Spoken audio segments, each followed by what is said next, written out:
कमला के 3 बेटे होते हैं। कमला अपने तीनों बेटों की शादी कर देती है। कमला की 3 बहुएं होती हैं। बड़ी बहू सपना और छोटी बहू काजल का व्यवहार अच्छा नहीं होता। वे दोनों अपने सास ससुर से बहुत ज़्यादा अलकसाते हैं। कमला अपने पति के साथ 3 महीने बड़ी बहू और 3 महीने मिजली बहू और 3 महीने छोटी बहू के साथ रहती थी। अब बड़ी बहू सपना के पास रहने की बारी आती है। सपना अपने सास ससुर को बिल्कुल अच्छा नहीं समझती। एक दिन कमला चाय बनाती है, तभी सपना आ जाती है। माँ, किचन में क्या कर रही हो? चाय बना रही हो? हाँ बहू, तेरे बाबूजी चाय मांग रहे हैं तो मैंने सोचा तुझे परेशान क्या करूँ, मैं खुद ही चाय बना लेती हूँ। माँ, बाबूजी ने अभी तो चाय पी थी, फिर दोबारा चाय? हाँ सपना बहू, उस चाय को बहुत टाइम हो गया है और तुम्हारे बाबूजी फ़ोन पे बात करने लगे थे, वो चाय ठंडी हो गई थी। अब बोल रहे थे कि गरम गरम चाय बना दूँ। हाँ, वैसे भी आप दोनों को कौन सा दिखता है, तुम्हारे बेटे का काम चल रहा है या नहीं? जो तुम्हें खर्चा करना होता है तुम तो कर लेती हो। अपने बेटे पे थोड़ा ख्याल खाले करो। इस टाइम तुम्हारे बेटे की दुकान बिल्कुल नहीं चल रही और तुम्हें चाय पीने की पड़ी है। और हाँ माँ जी, तुम्हारी मंझली बहू कब आ रही है? तुम कब जा रही हो इस घर से अपनी मंझली बहू के पास? मैं तुम्हें और ज़्यादा बर्दाश्त नहीं कर सकती। हाँ बहू, हम भी घर से चले जाते, पर क्या करें, शीतल बहू अपने मैके गई है। मैंने उससे फ़ोन पे बात की थी, वो बोल रही थी अभी उसको टाइम लगेगा आने में। अच्छा, शीतल बहुत ज़्यादा चालाक है, आप लोगों को हमारे घर भेजकर खुद मैके में चली गई। जब देखो हर वक्त मैके जाती रहती है। सपना अपनी सास को कुछ उल्टी सीधी सुनाती है। कमला का बहुत ज़्यादा मन उदास हो जाता है, वे कमरे में चली जाती है। अरे कमला, क्या हुआ? तुम चाय नहीं बना के लाई, तुम तो चाय बनाने गई थी। हाँ, मैं चाय बनाने तो गई थी, पर दूध ख़त्म हो गया, अब कल सुबह को चाय मिलेगी। कमला अपनी बहू की कोई बात नहीं बताती, पर फिर भी कमला के पति सब समझ जाते हैं, कोई ना कोई बात हुई है जो कमला उदास हो लग रही है। कुछ दिनों बाद वे दोनों यही फैसला करते हैं, वो छोटी बहू के पास जा रहे हैं। कमला और कमला के पति छोटी बहू के पास चले जाते हैं। काजल अपने सास ससुर को देखकर मुंह बना लेती है, फिर अपनी जेठानी से फ़ोन पे बात करती है। दीदी, आपने क्या करा? माँ और बाबूजी को मेरे घर भेज दिया। तुमसे नहीं होती क्या इनसे खिदमत?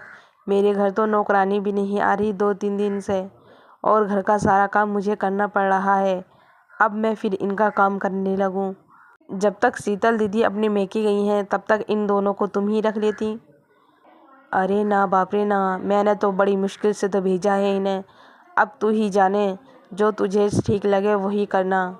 सपना और काजल बहुत ही गलत व्यवहार की होती हैं, उन दोनों में खूब जमती है, पर शीतल की इन दोनों से नहीं जमती।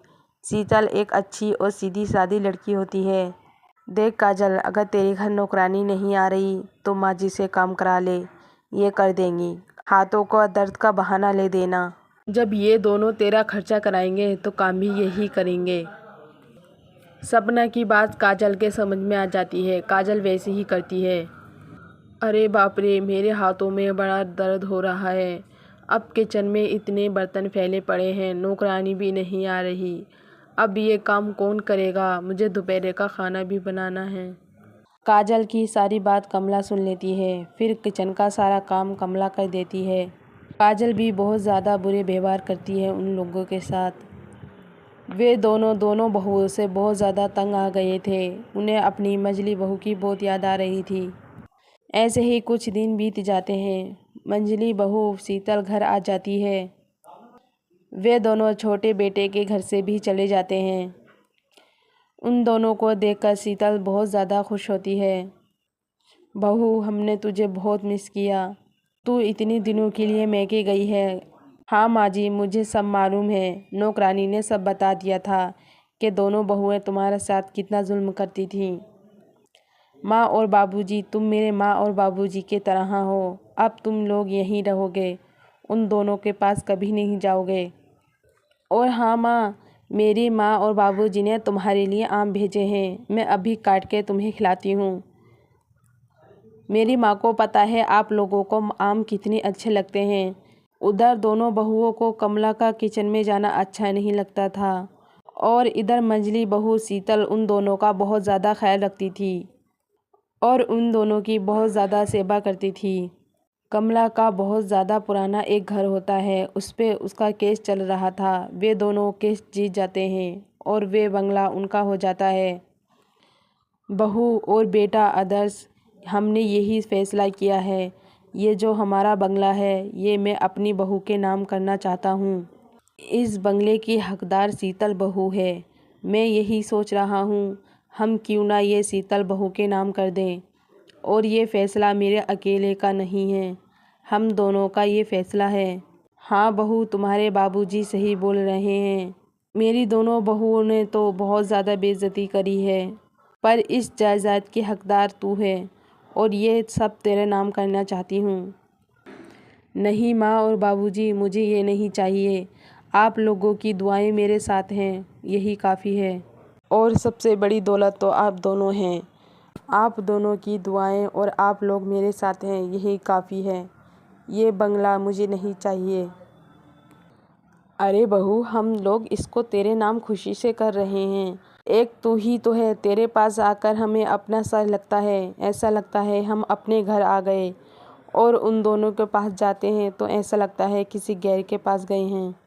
वे बंगला शीतल के नाम हो जाता है। शीतल अपने माँ और बाबूजी के साथ वहीं रहती थी। ये खबर उन दोनों बहुओं को पहुँचती है। वो दोनों अपने किए पे बहुत पछताती हैं। जैसे उन्हें करा उसका फल उन्हें मिल गया और जैसे शीतल ने करा उसका फल शीतल को मिल गया।